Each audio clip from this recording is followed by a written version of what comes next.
Alright, welcome back, Left 4 Dead Garage. It is now time for the real deal, buckle down, PowerTour prep. As of right now, this car leaves in 19 days. That doesn't mean I have 19 days to work on it. The headliner guy's just still trying to squeeze me in.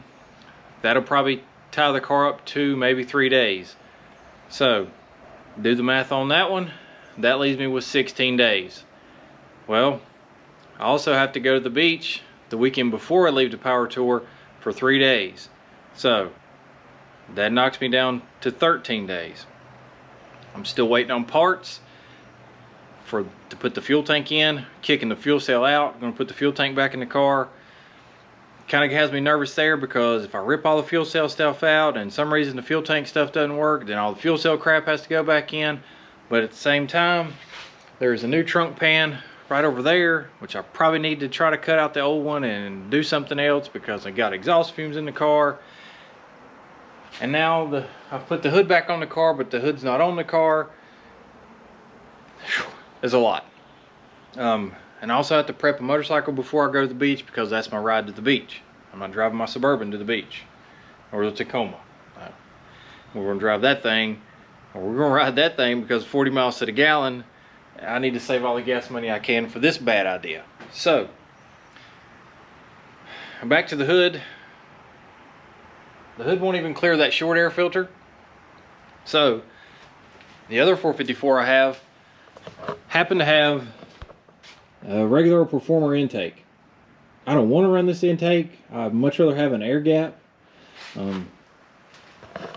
I know this Victor is the wrong intake for this motor because this motor makes like 12 horsepower and this intake doesn't come into like 3,500. So I got it because it looks cool. Well, we're gonna put that other intake on, which I know is probably the right intake, and it's gonna clear the hood, which is great. It's gonna try to fix the wiper motor. That's out. The wiper motor is dead. I'm not spending $300 on a wiper motor right now. I need to try to save what I can on this trip because, well, the headliner's $250 or $300 for installation. I don't know what else I got to do. You know, there's a lot. There is a lot.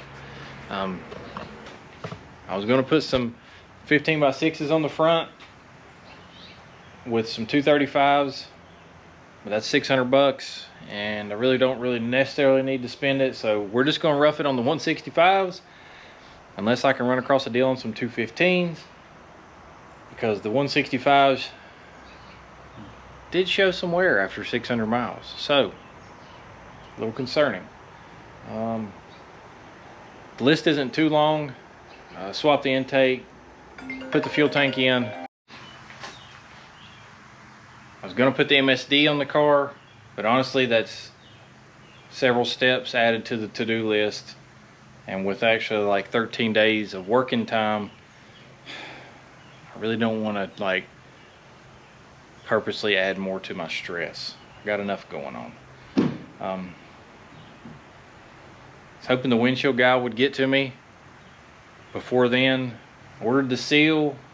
The seal should be here tomorrow, but I don't know if he'll get to me in 2 weeks. And then the bad thing is the trim on the sides here, the only way to get that stuff off is to pull the weather stripping out, the weather stripping that I just previously glued in. So run a chance of tearing up brand new weather strip. So what may happen is some creative siliconing. I got some black silicone, or I'll get some more. I'll tape that windshield off around the stainless and around the glass, and all these cracks, I'll just pump silicone in the cracks all up through there, and I'll just try not to make it as obvious because I mean I really don't want like silicone across the windshield, but that may just be how it happens. Oh, and I still have to do something about exhaust. I found some tips online through Dr. Gas that would look good. $200 roughly for tips. But I don't want to smell the exhaust gas, and then I don't want to get on the road and regret that I didn't spend the $200 on the tips to run it out to the side. They're a flat oval type thing, and it would be, they're 8 inches long, 1 5/8. But you got this pinch weld that I thought about cutting out. I can kind of flush them up in there and just bring them to the edge of the car. And kicking the fuel cell out of the trunk solves a lot of problems. One, the hassle of filling it up when you got a trunk load of crap. Found that out on the Virginia trip. 2, you can't see it, but there is a hose right behind this rust here. That is my custom fuel cell vent. And then it seemed like every time I did get gas, no matter what I did, I would dribble gas on something in the freaking trunk, and then the car would smell like gas. So then I had gas, and then exhaust gas, and then I got a lot going on. So, and then, you know, it would be nice to eliminate some of the holes in the trunk floor. So, my sending unit for the tank should be here tomorrow. I'm gonna knock this intake out tonight, today, this evening, whatever. And then tomorrow, test fit all the tank stuff. I think the only thing I need to get is the rubber neck connector from the filler to the tank. I'm hoping Napa or Kings Mountain Auto Supply would have a piece of that, a universal something. If I have to use radiator hose, I'll do it. I don't care. And I would have a gas gauge, which would be nice. Fuel cell's 22 gallons. The factory tank's 20. It ain't that big a difference. Having trunk space for a cooler, that's my deal. I want to run it. I want to bring a cooler, and I can't put any of my coolers in that trunk with that fuel cell, because I got to offset this fuel cost somehow. I mean, gas, the way it's looking, it's $5+ a gallon. Who knows what it's going to be in another 20 days. And then 5 different states or whatever we're going to be in. Starting to feel the stress here. Yep. No beer. Need beer. Out of beer. All right. I gotta get this intake off.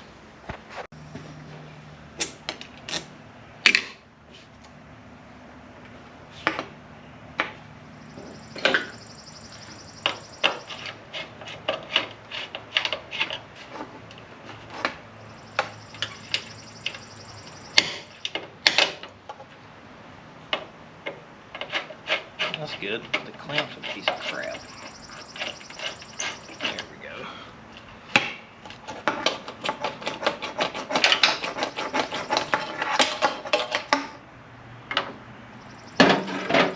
Put that right there. And that coolant looks rough in there. Came out green in the bucket.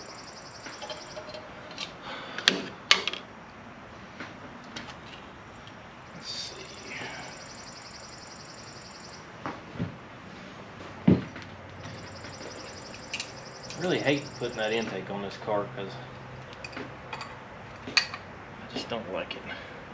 I like this open under the plenum. I can run wires and actually hide my way too long oil pressure line under that intake.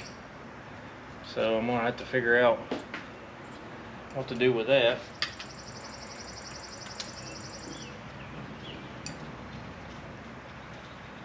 To make another one or get another line or something.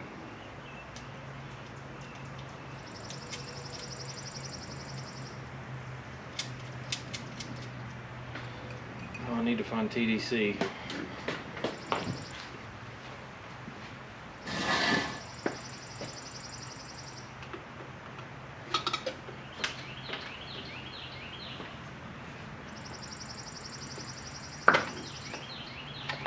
I guess it'll give me a chance to clean these plug wires back up again, make them yellow again. Also need to go through the valves. There was one on that side making a noise when I got back. I guess I could have went on roadkill and just done it on the side of 77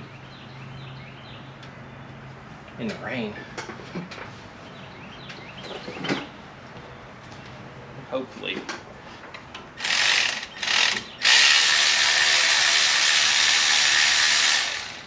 It's just a simple adjustment, and nothing is failing in there. I really hope not.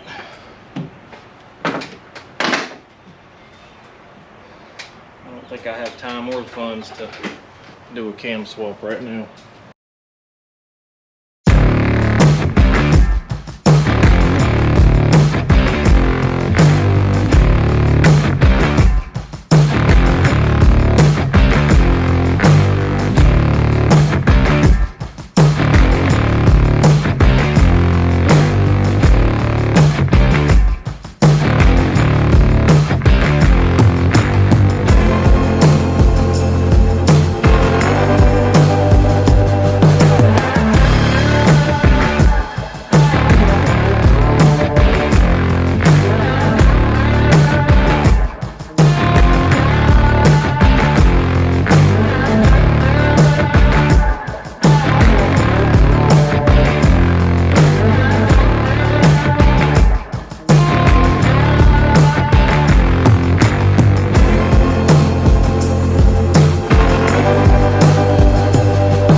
Alright, got the intake back on. It's mostly all back together.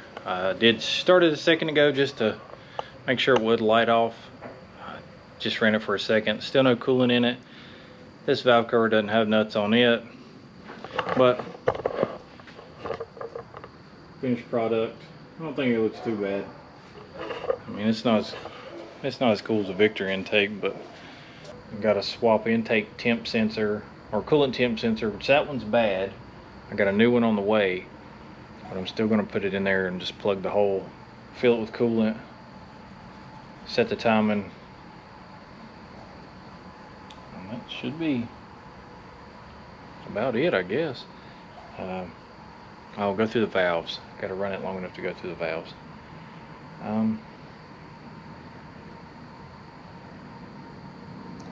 I guess as soon as this is buttoned up enough, I'm going to jump directly into the trunk, and that's what we'll do this weekend, is tear out the fuel system and cut this trunk.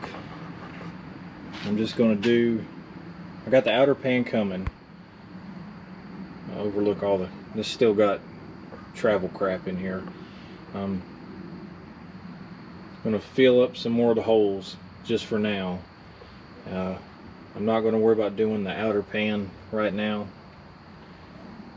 but the inner pan I'll just drop in, and I'll probably run me a bead of silicone around it, set it down, and then just sheet metal self-tapper it to the existing inner pan, whatever.